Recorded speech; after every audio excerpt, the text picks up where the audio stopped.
turmas, como vocês estão? Esta semana nós finalizamos o mês de junho e estamos na reta final dos cursos em vigor. E nada melhor que conversarmos sobre respeito e sobre diversidade. Nós iniciamos a segunda-feira com o dia 28 de junho e, para quem não sabe, é o Dia Internacional do Orgulho LGBTQIA+. A força e a luta da diversidade de gênero.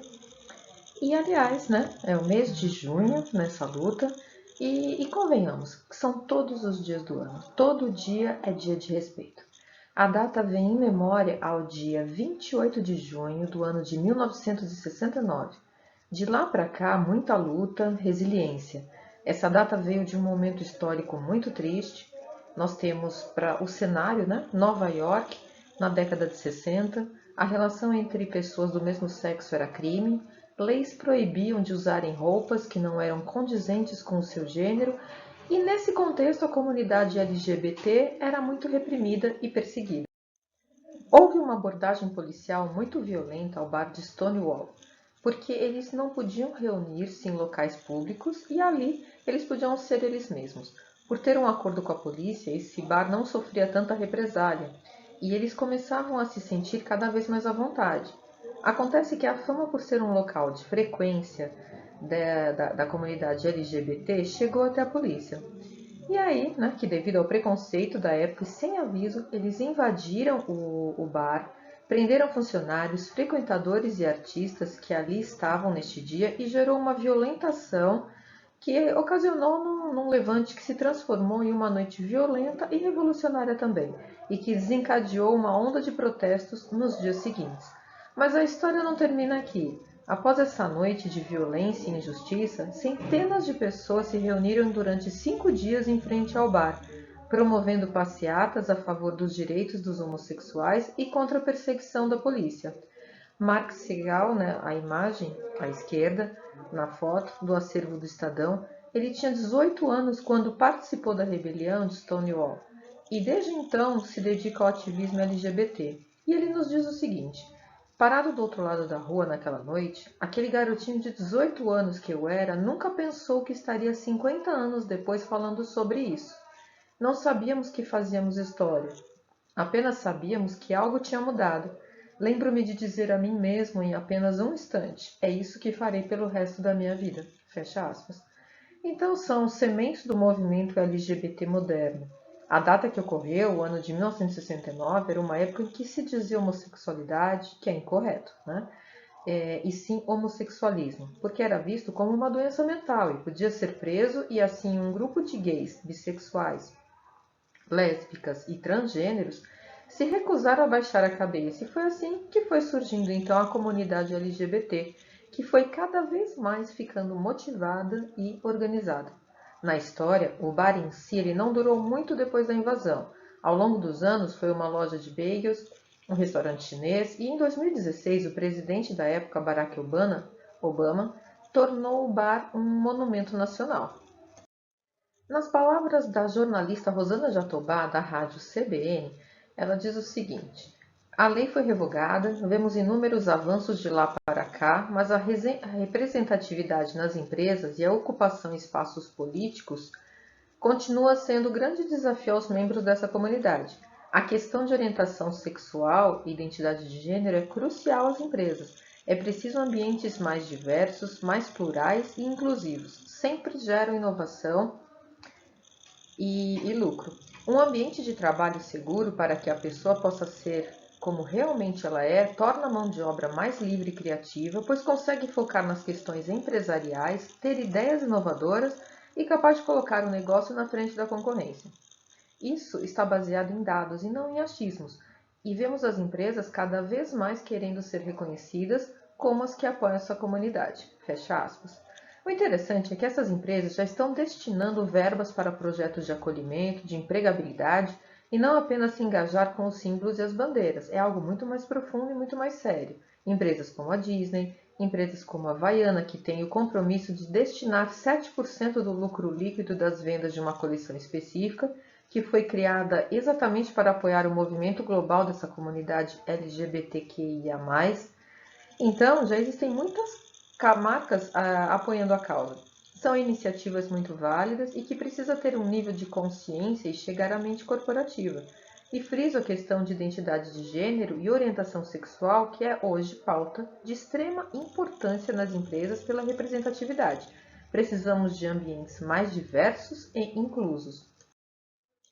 Mais do que uma letra, vamos entender o que significa a sigla LGBTQIA+. Por que tanta letra, uns vão pensar, e ainda mais o mais? É todo mundo igual? Não, e que bom que não somos todos iguais. A sigla ela reúne hoje as principais identidades de gênero e orientações sexuais e elas querem ser reconhecidas e ter orgulho de ser quem são. Cada vez mais os movimentos sociais se preocupam em proporcionar mais inclusão. Por isso o movimento é político e social, que daí defende a diversidade e busca mais representatividade e direitos à comunidade. Então é importante compreendermos identidade de gênero e orientação sexual. Identidade de gênero tem a ver com a forma como você se apresenta na sociedade, homem, mulher ou pessoa sem gênero. E a orientação se refere com quem você prefere se relacionar, se do mesmo gênero ou não. Antes, a sigla era bem menor, como GLS, gays, lésbicas e simpatizantes. E foi se ampliando ao que temos hoje LGBTQIA+, que representa pessoas pelo que seria das siglas L, lésbicas, G, gays, B, bissexuais, T, travestis, transexuais e transgênero, Q, queer, né? I, intersexo, A, assexual. E no que seria ao mais, em todos os demais grupos que também possam ser representados ali por ele. Então, assim, o importante, para alguns, podem ser apenas letras, mas a gente sabe que o intuito é que um número cada vez maior de pessoas se sintam representadas pelo movimento e as suas pautas sejam defendidas na sociedade. Cada letra representa um grupo de pessoas na sociedade que sofrem diferentes tipos de violência simplesmente pelo fato de não se adequarem àquilo que foi normatizado como sendo o considerado normal na sociedade. Por isso, é um movimento, friso novamente, político e social, que defende então a diversidade e a representatividade de direitos para essa comunidade. Fica a dica para assistirem Falas de Orgulho, que foi um especial que a Globo exibiu nesta última segunda-feira, dia 28 de junho, em que traz trajetórias de amor e de aceitação, muita luta, muito depoimento nesse universo. E história de personalidades como a Lineker, a Laerte, ou Linda Quebrada e tantos outros que a gente pode ali citar. Precisamos conversar e refletir a respeito dessa luta. Chega de violência, chega de desrespeito. Nós falamos de homofobia, ou então podemos também dizer LGBTQ-fobia. A palavra homofobia, não sei se vocês sabem, mas ela significa medo ao igual e leva pessoas a terem um comportamento crítico, hostil, agressivo em relação aos gays, lésbicas, bissexuais e transexuais. E vamos lembrar que é crime. O crime de homofobia acontece quando o grupo é socialmente excluído, por exemplo, quando o cidadão é impedido de frequentar um local público, como um restaurante. Isso é homofobia e é um crime inafiançável. É necessário o reconhecimento também da união afetiva e a criminalização da LGBTfobia. Apesar de alguns avanços, muitos, aliás, resultantes da luta diária, as leis elas não são plenamente aplicadas e acessíveis. Por exemplo, a gente pode citar o Supremo Tribunal Federal diz que as pessoas transexuais podem mudar o nome diretamente no cartório, sem ação judicial. Mas essa população não consegue fazer isso por causa do preço e precisa entrar na justiça pedindo a gratuidade. Ou também, uma mulher pode fazer reprodução in vitro com sua esposa, mas a Receita Federal não permite que o CPF da criança tenha o nome das duas mães. Então, a população LGBT ela só terá de fato seus direitos plenamente garantidos se ultrapassarmos as barreiras sociais e culturais, e ações educativas auxiliam. Educar o nosso olhar também. Nós temos um papel primordial. Nós somos as células atuantes da nossa sociedade. E assim, educar nosso olhar, vamos tirar tanta intolerância e julgamento. Nós vivemos numa sociedade, querendo ou não, heteronormativa. Mas qual é a graça de um mundo monocromático, né? para mim, o número de letras, eu fui ver depois colocando, né, aqui cada letra com todo o respeito ao movimento, colocando colorido, e percebi que o número de letras do LGBTQIA+, tem o mesmo número de letras que a palavra respeito. E é o que importa. Precisamos tirar a fala preconceituosa, fazer o letramento. Quando a gente fala de letramento, é buscar usar as palavras ali corretas, não mais falar pejorativamente, né? Nem vou citar porque não vale a pena, de tantas formas como a gente sabe, na hora de falar de um gay, de um homossexual, então é muito pejorativo, né? E assim, para vocês terem uma ideia, no Brasil a expectativa de vida para pessoas trans é de apenas 35 anos de idade. Gente, isso é muito pouco. E 90% dessas pessoas, infelizmente, se prostituem para garantir alguma renda. São dados da Associação Nacional de Travestis e Transsexuais, né? Então a gente tem muito o que conversar, a gente tem muito o que pensar. Aqui é uma sementinha, a gente ainda vai tratar desse assunto numa aula presencial, e aí a gente vai vir também com dicas de filmes. A plataforma Netflix tem bastante.